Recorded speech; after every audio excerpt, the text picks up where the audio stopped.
नमस्ते एवरीवन।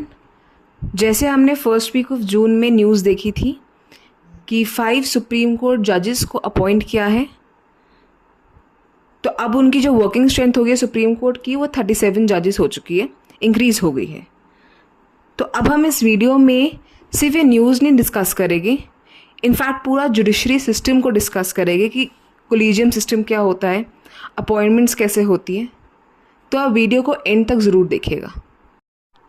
और आप ये जो इमेज देख रहे हैं constitution of India and supreme court की, आज हम यही इन डिटेल डिस्कस करेंगे इस वीडियो में। So now we can see that these are the 5 new supreme court जजेस एंड एज मेंशन्ड अर्लियर कि the strength has risen to 37 जजेस अगेंस्ट द सैंक्शन स्ट्रेंथ 38 जजेस। ऑल्सो जो ये प्रोसेस होता है सुप्रीम कोर्ट जजेस की अपॉइंटमेंट का, ये स्टार्ट होता है सुप्रीम कोर्ट कोलिजियम की रिकमेंडेशन से। अब सुप्रीम कोर्ट कोलिजियम होता क्या है ये हम आगे फर्दर वीडियो में समझेंगे। तो अब उसके बाद सुप्रीम कोर्ट कोलिजियम अपनी जो रिकमेंडेड लिस्ट होती है ना, वो गवर्नमेंट को देता है और फिर गवर्नमेंट उसके बाद नोटिफिकेशन इशू करती है and then the president of India approve करते हैं under article 124 clause 2 of constitution. अब वही क्वेश्चन आता है what is article 124 clause 2 of constitution. जो अब नेक्स्ट टॉपिक अब वही पढ़ेंगे, आर्टिकल 124 क्लॉज 2 ऑफ कॉन्स्टिट्यूशन क्या होता है। So basically under this article first point is कि जो सुप्रीम कोर्ट जजेस की अपॉइंटमेंट है वो प्रेसिडेंट ऑफ इंडिया ही करते हैं। Secondly the retirement age of जजेस is 65 years and the third point is under this article that there are provisions for resignation and removal both।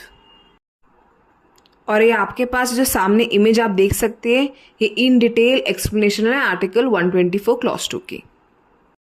अब जो नेक्स्ट हम कॉन्सेप्ट डिस्कस करने जा रहे हैं वो बहुत इंपॉर्टेंट कॉन्सेप्ट है, वो है कोलिजियम सिस्टम है of appointment of supreme court जजेस का। जैसे हम इमेज में देख रहे हैं, वी कैन सी 5 जजेस सिटिंग। उन 5 जजेस में से एक हमारे चीफ जस्टिस ऑफ इंडिया है और जो बाकी 4 है वो सीनियर मोस्ट जजेस है सुप्रीम कोर्ट के। And now we'll discuss that what is the work of the collegium.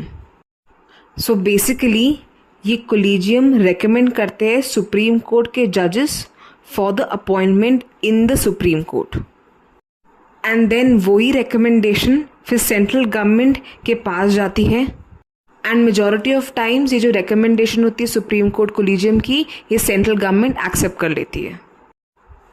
इससे we can see one more thing that the collegium system represents judicial independence. हम जो ये इतने इंपॉर्टेंट आर्टिकल समझ रहे हैं, कॉन्सेप्ट समझ रहे हैं, आर्टिकल 124 कोलिजियम सिस्टम, तो थोड़ा हम जुडिशरी के बारे में भी जान लेते हैं कि व्हाट इज जुडिशरी, होती क्या है जुडिशरी बेसिकली। जैसे वीडियो को देखे तो वो मेंशन भी हुआ है वहाँ पे कि हमारे इंडियन लॉज को इंटरप्रेट करती है एंड सेकेंडली इंडिविजुअल के राइट्स को प्रोटेक्ट करती है। जुडिशरी का एपिक्स कोर्ट सुप्रीम कोर्ट है और सुप्रीम कोर्ट जो है वो कॉन्स्टिट्यूशन का गार्डियन है। अब अगेन एक और क्वेश्चन आता है कि गार्डियन क्या होता है। एंड गार्डियन बेसिकली मीन्स जो प्रोटेक्ट करता है हमें और जो डिफेंड करता है हमें।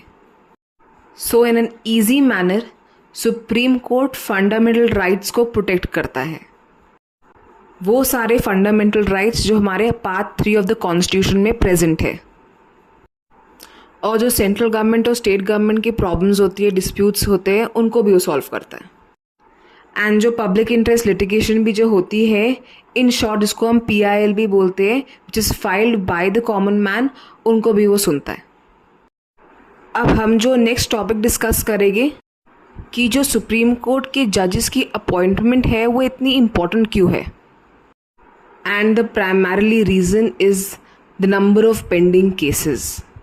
सो टू रिड्यूस देम ये अपॉइंटमेंट्स इतनी इम्पॉर्टेंट है इस टाइम पे। Presently more than 80,000 plus pending cases are there in the supreme court only. High court और डिस्ट्रिक्ट कोर्ट में तो इससे भी कहीं ज़्यादा पेंडिंग केसेस है।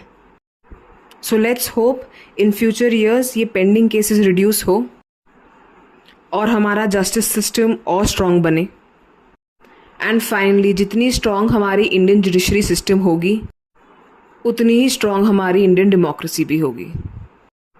सो at the end I hope आपको ये वीडियो यूज़फुल लगा हो। So thank you for watching.